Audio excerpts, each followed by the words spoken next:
Welcome back to Tools and Track. In this episode, we're doing rock covers.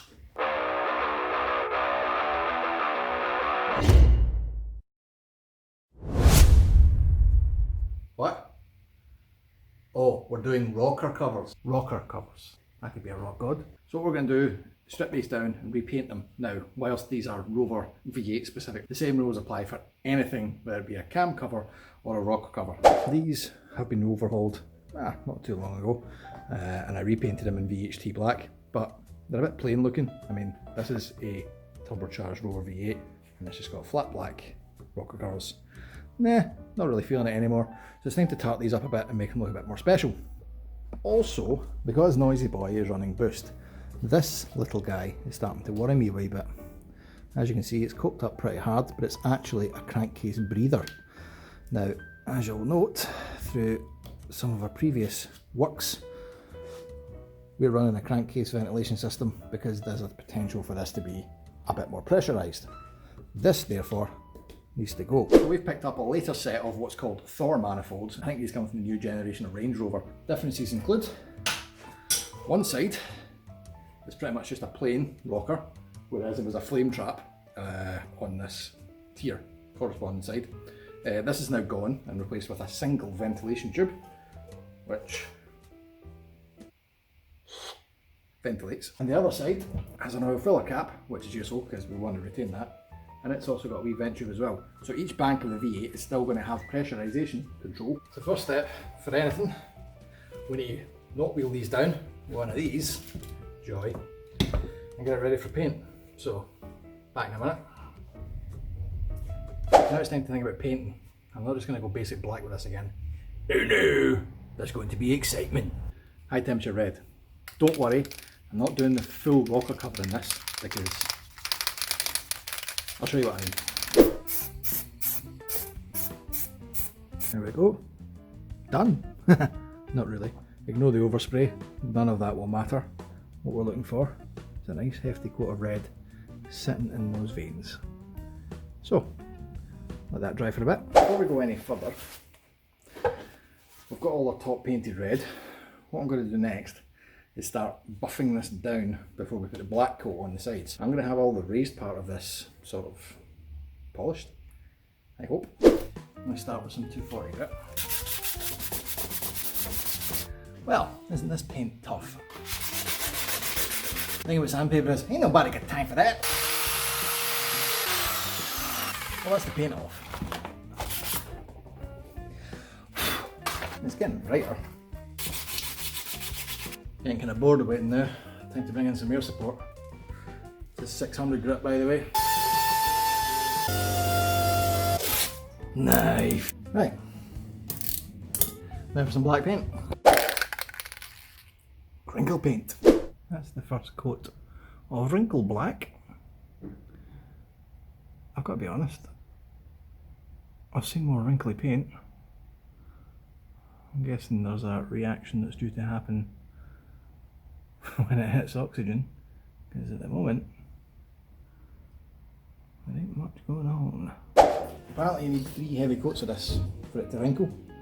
So I've just put 2 on with like a minute between each. I mean, it's heavy to the point where it's dripping off. So we're about to put on a third. As soon as it's had like half a chance to actually grip. Paint dries very slowly. The wrinkle finish won't appear immediately after spraying. No Sherlock. Alright, I guess we're coming back to this in a couple of hours. I hate when stuff's advertised as doing something that it doesn't. Worst product ever. I mean, it's actually no bad. I would leave it as shiny black. Not that I was wanting shiny black, I was wanting crinkle, but you know. So 3 days later, one of the rockers is actually kind of looking okay. More or less crinkling. It's taken a long time to do its thing, but it seems to have worked. The problem is, the other one just isn't.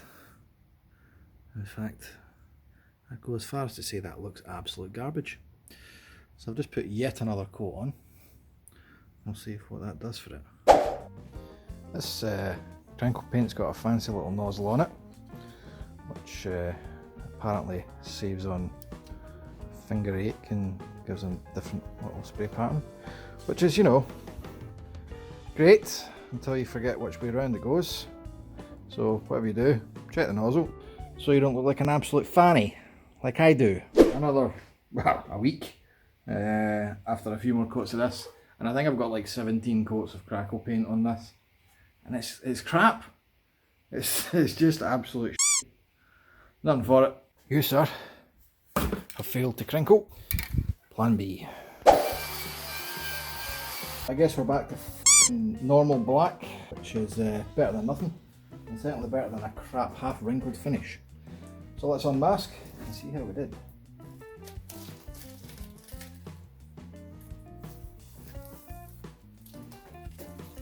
That's annoying. I need to mess this up and do another coat of red.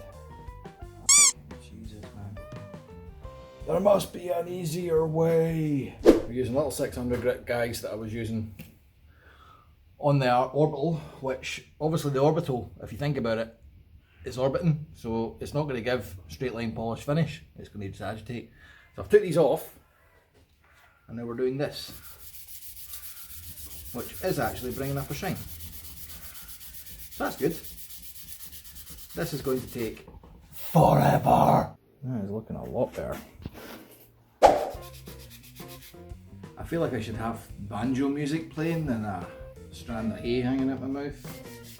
I don't know how people that do this for a living don't pull their brains out their ears out of complete boredom. They probably use the right tools for it, actually. Oh Jesus, I'm so bored. I just want to drive a nice car. Maybe I'll sell it. Buy an RSD or something. Oh no. Actually, I won't be buying an S series Audi. I'll tell you what. See, while I'm doing this, let's cut to the other me that shows you how you take these off a TVR, and hopefully by then I'll be finished. As you'll see, I've had to take off the upper part of the inlet manifold. The snout for that, where the throttle body lives, sits right on top of where this guy sits. So it ain't coming off without this part removed to begin with. So we've done that in numerous episodes. You don't need to see it, just take my word for it. Once you've got it off, you will need an 8mm 12 face socket, and it's got to be pretty tight because it's got to sit down in this valley. This tool I've had for years, and it's the only tool that I've got in my arsenal that actually undoes these. So find one, make sure you don't lose one, or as I'm about to do once these are off, change to a cat bolt. You'll see also I've undone the top of this snout. If you've got a TVR and you're going for the Thor manifolds, I think you're going to need this because the plastic spout that comes with the Range Rover one sits up about here, man, and I don't think the bonnet will clear it. I might be wrong, but that's also not plastic, and I like not having plastic everywhere. One other thing you'll have to do before you get this off is there'll be a wee Phillips screw on the side of here which holds the dipstick feed tube. You'll need to undo that, and it will be stiff and it will give you a fight. Persevere and it will come off. Right. Yeah, that looks like an engine.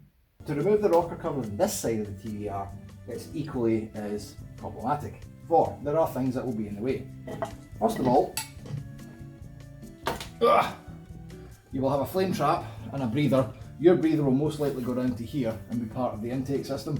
Flame trap disconnected, you'll have two lines here as well. One is for your brake master cylinder and one is for your carbon canister. They can also be disconnected.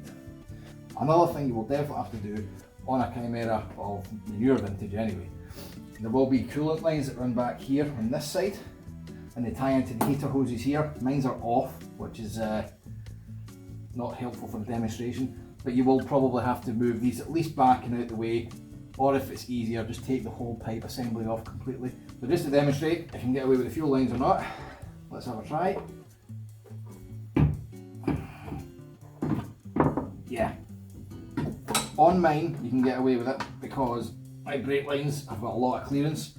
If your brake lines sit proud and your fuel lines sit proud, it's going to get tight. back to the sanding guy.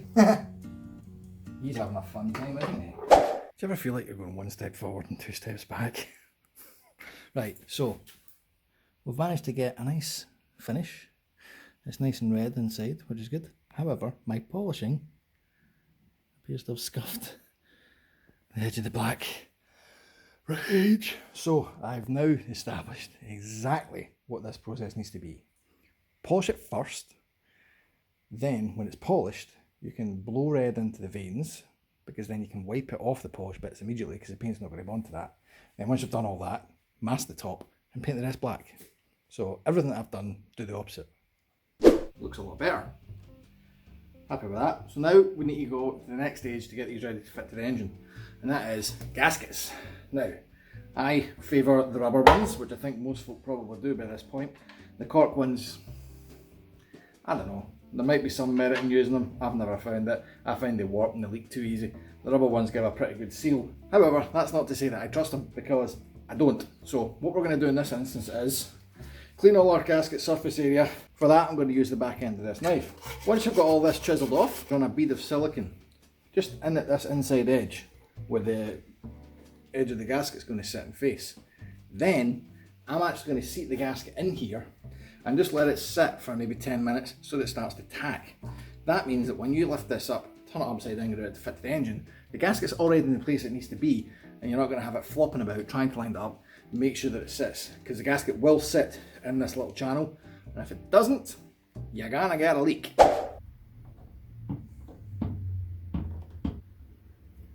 That's them more or less on. Ignore the rest of the nonsense. Just one last finishing touch. Lovely. Looks good, happy with that. That marks the end of the episode. Probably could have been half the length it was because I made so many mistakes, but I make them so you don't have to. If you found this useful though, hit the button down here to do the spray thing. Hit the button down here to look at another episode, and we will catch you again very soon. Thanks for watching, guys. See you later.